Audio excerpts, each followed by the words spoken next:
जब भी आप लोग क्लास में एंट्री करते हैं, हमारी ये दुनिया क्या है, क्या है ये नाटक का रंगमंच ही तो है। हम सब क्या करते हैं यहाँ पे, अभिनय करते हैं। ये जो पूरा वर्ल्ड है क्या है, जस्ट लाइक अ थिएटर। और थिएटर में क्या होता है, हम क्या करते हैं, दूसरे को खुशी देते हैं ना। हम कुछ भी बोलते हैं करते हैं, वो किसके लिए करते हैं, दूसरे के लिए ना। अगर हम कुछ भी बोल के भी सुना रहे हैं तो किसी दूसरे के लिए। तो दूसरा हमारी बात कब सुनेगा, जब उसको सुनने में अच्छा लगेगा, जब उसको मजा आएगा, है ना, तभी वो हमारी बात सुनेगा ना। तो हमें क्या करना है, हमें अभिनय करना सीखना है, एक्टिंग सीखनी है। जब भी आप क्लास में जाते हैं, आपको मैम ने कुछ भी बोला, चैप्टर रीडिंग आप कर रहे हैं, तो उसका परफेक्ट मोड क्या होना चाहिए कि आपने जो बोला वो सामने वाला खुश होकर सुने, उसको मजा आना चाहिए, वो एंजॉय करे, वो वेट करे कि अब ये बच्चा आने वाला है या ये स्टूडेंट आने वाला है और मुझे इसको सुनना है। उसके लिए सबसे बेस्ट आपके पास सबसे पहले तो आपकी वोकेबलरी पूरी होनी चाहिए। जो भी आप सुना रहे हैं वो आपको खुद को पहले आना चाहिए। आपकी वोकेबलरी, आपके पास शब्द भंडार इतने ज्यादा होने चाहिए कि अगर आपको घुमा के भी बोल दिया जाए, आपको पता हो what are you going to speak, आपको क्या बोलना है। सबसे पहले उस चीज की नॉलेज आपके पास अपने पास होनी चाहिए। अगर आपको नहीं है, स्टॉप, मत बोलिए उस टॉपिक। अगर आज आपको ए फॉर एप्पल सुनाना है तो आपको बी फॉर बॉय भी आना चाहिए। आपकी वोकेबलरी जितना आपको बोलना है उससे ज्यादा आपको आना चाहिए। एक थर्ड क्लास का स्टूडेंट प्ले ग्रुप क्लास को पढ़ा सकता है ना, ऐसा तो नहीं होता थर्ड क्लास का स्टूडेंट थर्ड को ही पढ़ा रहा है, नॉट पॉसिबल ना। जो भी आपको बोलना है आपके पास उसकी पूरी नॉलेज होनी चाहिए। अब whenever you stand in the class, सबसे पहले आपका gesture, आपके हाव भाव बहुत मैटर करते हैं। आप आराम से जाइए, खड़े हो जाइए, और कभी भी आप जब भी आप खड़े होते हैं रिलैक्स पोजीशन में आपको खड़े होना, लाइक दिस। आपको ऐसे नहीं कि आप स्ट्रेट खड़े हो गए, भाई आप अगर बिल्कुल स्ट्रेट खड़े तो उस पोजीशन में तो आपको अलाउ नहीं किया जा सकता बोलना। तो आप अपने आप को रिलैक्स रखिए, कभी भी पॉकेट में हैंड्स नहीं होने चाहिए। कितने भी बड़े आप बन जाए लाइफ में, कितने भी बड़े आप बन जाए, पॉकेट में हैंड्स, जब भी आप किसी को रिप्रेजेंट कर रहे हैं, आप किसी को बताने जा रहे हैं, आपके हैंड कभी भी पॉकेट में नहीं होने चाहिए। सबसे पहली चीज क्या हो गई, आपके पास वोकेबलरी, आपको उस चीज की नॉलेज है तो आप जाके खड़े हो। अगर आपको नॉलेज ही नहीं है तो से sorry, I will do the same tomorrow, क्योंकि जब मैं नेक्स्ट टाइम मैं आऊंगी तो मैं प्रिपरेशन करके आऊंगी ना। अभी मेरी प्रिपरेशन नहीं है, ऐसा होता है। वी आर नॉट गॉड, हम सब में कुछ ना कुछ कमी है। हम आज प्रिपेयर नहीं है, we will do practice and come here, ठीक है। तो ऐसा होता है, आपके पास जब तक उस चीज की परफेक्ट नॉलेज नहीं, आप स्टेज पर मत जाइए।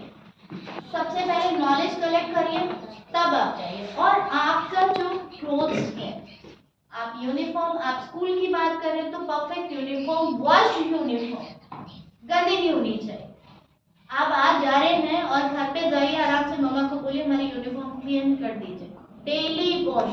आपको जब भी अपने आप को रिप्रेजेंट करना है, आपके क्लोथ्स का सबसे पहले जो आपका फर्स्ट इंप्रेशन होता है वो आपके क्लोथ्स का होता है कि आपने बाथिंग की है या नहीं है, आपका चेहरा नरिश है या नहीं है। तो अपने आप को क्लीन, प्रॉपर ड्रेसअप। अगर गर्ल है तो ये नहीं बाल आपके बिखरे, आप किसी फैशन शो में नहीं जा रहे। मैं एक्टिंग, वो वाली एक्टिंग की मैं बात नहीं कर रही।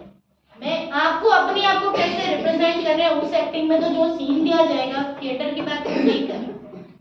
आपके हेयर टाइडी होंगे, यूनिफॉर्म आयरन होगी प्रॉपर, आपके प्रॉपर शूज सॉक्स, जो भी आपकी यूनिफॉर्म है, जिस भी रोल को आप अदा कर रहे हो, मान लीजिए आप रावण ही बन रहे हो तो रावण का जो ड्रेसअप है वो आपका पूरा होना चाहिए। आपके 10 सिर है तो 10 सिर होना चाहिए, तभी तो आपको रावण वाली फीलिंग आएगी। आपकी वो ब्लैक ड्रेस होनी चाहिए, तभी आपको वो फीलिंग आएगी, है ना। तो जो भी आप एक्ट प्ले कर रहे हैं, जिससे भी रिलेटेड आपको करना है, उसका आपको ड्रेसअप, वही ड्रेसअप आपको पहनना है। अभी आपने किया था ना आयुष, आपने रोल प्ले किया था सुभाष चंद्र बोस का, आपने ड्रेस पहनी थी आर्मी वाली, तो कॉन्ट्रडिक्शन हो गया ना, so we didn't choose you, understood. तो जो भी आप बोलने जा रहे हैं उससे रिलेटेड आपकी ड्रेस होनी चाहिए। यहाँ तक खत्म। अब जैसे भी आप एंट्री करते हैं सबसे पहले आपके चेहरे पे स्माइल होनी चाहिए। आपके अंदर जितने भी दुख परेशानी चल रहे हैं उनको घर पे छोड़ के आए, यहाँ आपको स्माइल करना ही पड़ेगा। यहाँ मीनिंग जहाँ भी आप अपने आप को बता रहे हैं वहां पे आप स्माइल करना है। आप किसी को कुछ देने जा रहे हैं, लेना नहीं है। उस टाइम आपको कुछ, अभी मैं यहाँ पे खड़ी हूँ तो मेरे पास जो नॉलेज है मुझे आप सबको देनी, कुछ लेना नहीं। तो जब हम देने का भाव हमारे अंदर आ गया, मतलब स्माइल करना है कि आज के दिन के लिए गॉड का थैंक यू कि हमें मौका मिला, हम किसी को कुछ दे पा रहे हैं, कुछ भी दे पा रहे हैं, ज्ञान दे पा रहे हैं, खाना दे पा रहे हैं, देने का मौका मिला, है ना। तो स्माइल करते करते बोलने और प्रॉपर स्टैंड। कई बच्चों की हैबिट होती है 1 सेकंड बोला और भाग गए, वर्ड तो समझ में ही नहीं आया। आपको अपने आप को प्रॉपर तरीके से आइए। सेल्फ सबसे पहले विश आपको करना है। क्या करना है? आप जब खड़े हो गए हैं वहां आपने कपड़े भी अच्छे पहन लिए, आप नॉलेज भी लेके आ गए, और उसके बाद आप आराम से पोलाइटली, आप किसी को ऑर्डर नहीं दे रहे बेटा, आप लाइफ में कितने भी बड़े पोस्ट पे चले जाएं, पोलाइटनेस आपके अंदर होनी चाहिए। आप किसी पे एहसान नहीं कर रहे। आपको मैं एक बात बताऊं, जो ग्रास है हमेशा खड़ी रहती है। ग्रास कैसी भी, रेनी सीजन हो, समर सीजन हो, विंटर सीजन हो, ग्रास हमेशा कायम रहती है। लाइटनेस नहीं होती ट्री में, तो जैसे भी उसके अंदर पतझड़ आएगा, पत्ते गिर जाएंगे, गर्मियां आएंगी, सूख जाएंगे, है ना। ग्रास के साथ ऐसा कभी नहीं होता, वो हर मौसम में कायम रहते हैं क्योंकि उसको झुकना आता है। तो आपका जो बिहेवियर उसमें क्या होनी चाहिए? पोलाइटनेस होनी चाहिए, सॉफ्टनेस होनी चाहिए। आपके वर्ड दूसरे को इम्प्रेशन करें, इम्प्रेसिव करने वाले होने चाहिए। आपकी बातें अच्छी लगनी चाहिए। ऐसा कोई वर्ड नहीं बोलना, कई बार ऐसे इतने लाउडली बच्चे बोल जाते हैं, ऐसा लगता है कोई पत्थर फेंक के मार दिया कान में, सुनने का मन नहीं कर रहा। मुझे तो ऐसा लगता है मैं कान बंद कर लूं, मैं नहीं सुन पा रहा। तो give respect and take respect. आप किसी को कुछ देने आए हो, आराम से, उस पर एहसान नहीं कर रहे हो। अगर आप किसी को कुछ बताने आए हो तो आप अपनी ऑडियंस पे एहसान नहीं कर रहे हो, ऑडियंस ने आप ऊपर एहसान किया है कि आपको सुनने आए हैं। समझ गए? ये फीलिंग होनी चाहिए। आप किसी को कुछ भी सुनाने जा रहे हो तो ये एहसान ऑडियंस आप पे कर रही है कि वो आपको सुन रही है। तो उनको आपको अपनी बात सुनाना है, करेक्ट पोस्चर में आपको खड़े रहना है, नॉलेज के साथ जाना और पोलाइटली, आराम आराम से, धीरे। सबसे पहले विश करिए, जय श्री राम बोलना है, गुड मॉर्निंग बोलना है, जो भी आपको बोलना है सबसे पहले वो करिए।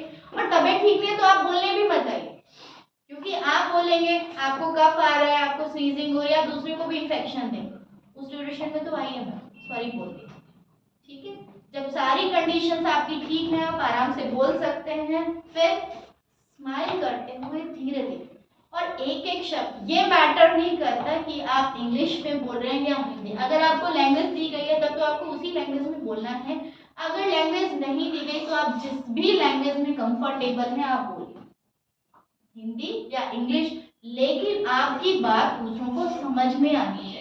और कोशिश करिए जब आप टफ वर्ड्स बोलते हैं, जैसे हिंदी के अगर आपने टफ वर्ड्स बोले तो वो इंग्लिश में इजी हो जाते हैं, उनके साथ इंग्लिश वर्ड यूज करिए। और अगर आप इंग्लिश वर्ड टफ यूज करें तो साथ में उसको हिंदी में मीनिंग बता दीजिए कि उसका मीनिंग ये, क्योंकि सारे तो एजुकेटेड सेम नहीं होते ना।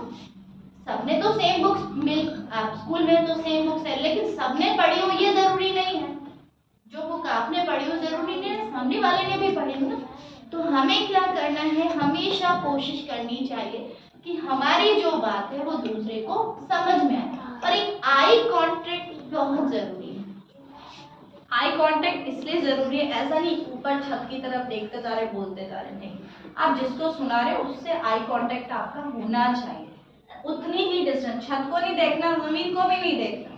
अगर आई कांटेक्ट आप नहीं कर पा रहे तो या तो आप रट के आए हो या आप झूठ बोल रहे हो, दो ही ऑप्शन है। आई कांटेक्ट आप तब कर सकते हो जब जो आप बोल रहे हो वो आपको पता है, उसमें आपको मजा आ रहा है, आप बोल पा रहे हो आराम से, वो अच्छा लग रहा है आपको सुनने में, समझ गए? तो आपकी ऑडियंस भी आपको सुनेगी, और ऑडियंस सुन रही है तो आपका काम सक्सेस हो गया, आपकी बात सुन ली गई, उन्होंने समझ भी ली गई, है ना। तो तो आपकी बात, और हर वर्ड को धीरे धीरे, उसको इतना लाउडली नहीं बोलना कि शब्द ही समझ में नहीं आ रहा, शब्द समझ में आना चाहिए, है ना। पहले भी मैंने आपको बताया था कि ऐसा बहुत बार होता है, बहुत सारे फिल्म स्टार्स होते हैं जिनका आपको अच्छा लगता है, बहुत सारे ऐसे होते हैं जिनका आपको अच्छा नहीं लगता। एक प्रोनाउंसिएशन जो आपका है वो भी सही होना चाहिए, शब्द उच्चारण आपका ठीक होना चाहिए, वर्ड को गलत ना बोले। जैसे कई बच्चे बोल देते हैं क्लास को क्लास बोल देते हैं, क्लास कोई वर्ड नहीं है, क्लास है। और एक मिस्टेक और अक्सर देखी जाती है, तो इंग्लिश वाले वर्ड्स में आप हिंदी की मात्राएं लगा देते हो। जैसे रूम का प्लूरल क्या होगा, रूम्स होगा ना, रूम का प्लूरल रूमो नहीं होगा, ठीक है। क्लास का प्लूरल क्लासों नहीं होगा, क्लासेस। तो हिंदी है तो हिंदी में बहुवचन बनाइए, और इंग्लिश में है तो आपका प्लूरल बन जाएगा। तो ये वर्ड करेक्ट प्रोनाउंसिएशन बहुत ज़्यादा जरूरी मैटर करता है, तभी तो आप दूसरों को समझा पाएंगे। अगर आपकी अपनी नॉलेज अधूरी है तो दूसरों को आप नहीं दे पाएंगे, समझ गए। तो करेक्ट पोस्चर में खड़ा होना है, आपकी बात समझ में आनी चाहिए, और आराम आराम से बोलना है, स्माइल करते करते, अननेसेसरी स्माइल नहीं, लेकिन टेंशन नहीं होनी चाहिए। चले आपके गेस्चर्स जो हैं वो अच्छे होने चाहिए, आपके जो हाव भाव है वो अच्छे होने चाहिए। गेस्चर बहुत ज्यादा मैटर करता है कि आप क्या करने आए हो। कई बार ऐसा लगता है मम्मी पापा ने जैसे मार के भेज दिया, वो नहीं होना चाहिए। आराम से स्मूथली, लाइफ को जितना आप स्मूथली जीते हैं उतने आप सक्सेस होते जाते हैं। और जितनी टेंशन ले लेके आप लाइफ को बना लेते हैं, अरे मुझे ये भी लर्न कर रहा है, मुझे ये भी कर रहा है, तो वो सारे गेस्चर हो जाते हैं खत्म। फिर एक ही गेस्चर फेस पे दिखाई देता है, टेंशन।